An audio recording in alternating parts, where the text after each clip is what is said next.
Ikaw, nararamdaman mo ba na parang ang bilis ng buhay pero parang wala ka namang tunay na naabot? Lahat tayo minsan nalulunod sa routine, trabaho, pressure, at expectations ng ibang tao. Ako rin dati, akala ko may oras palagi hanggang sa ma-realize ko na hindi pala ganun kahaba ang buhay. Kaya samahan mo ako, pag-usapan natin kung paano gamitin ang maikling buhay sa mga bagay na may totoong halaga.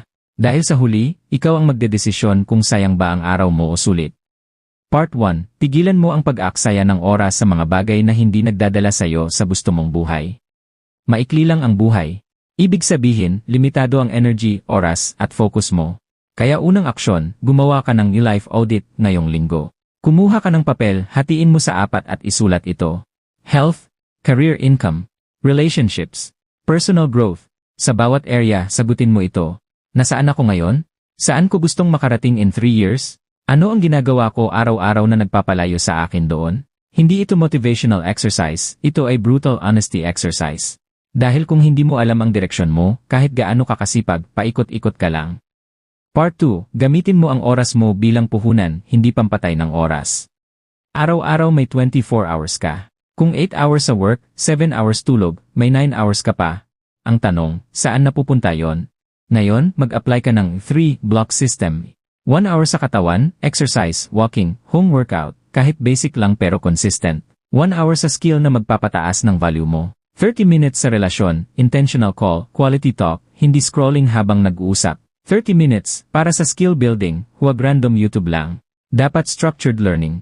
Mag-isip ng target mong audience at hasain ang kaalaman dito, gayon din aralin mo communication, emotional intelligence, at financial literacy. Dahil maikli ang buhay para manatiling average.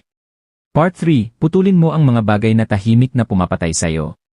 Maaaring hindi bisyo ang problema mo, baka distraction. Maaaring ito ay 3 to 4 hours social media scroll, toxic na kaibigan, relasyon na walang direksyon, self-doubt na hindi mo kinokontra. Gumawa ka ng stop list, hindi to-do list kundi stop list. Isulat mo ang 3 bagay na ititigil mo this month. Hindi 10, 3 lang. Pero seryoso.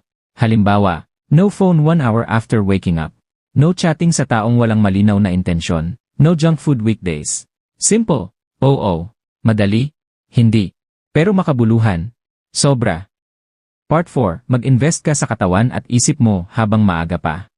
Kung 20s or 30s ka ngayon, ito ang pinakamalakas mong stage. Huwag mong sayangin. Mag-start ka ng basic strength training 3 times a week, 7 to 8 hours sleep, 10 pages reading per day. Basahin mo ang Atomic Habits ni James Clear. Hindi para ma-inspire ka lang, kundi para maintindihan mo na ang maliit na habits ang bumubuo ng future mo. Dahil sa huli, hindi ka sisirain ng isang malaking pagkakamali. Sisirain ka ng maliliit na maling gawain na inulit-ulit mo sa loob ng taon. Part 5. Ay design mo ang buhay mo, huwag mong hayaang mangyari lang. Maikli ang buhay, pero sapat ito para maging extraordinary kung intentional ka. Gumawa ka ng key personal mission statement.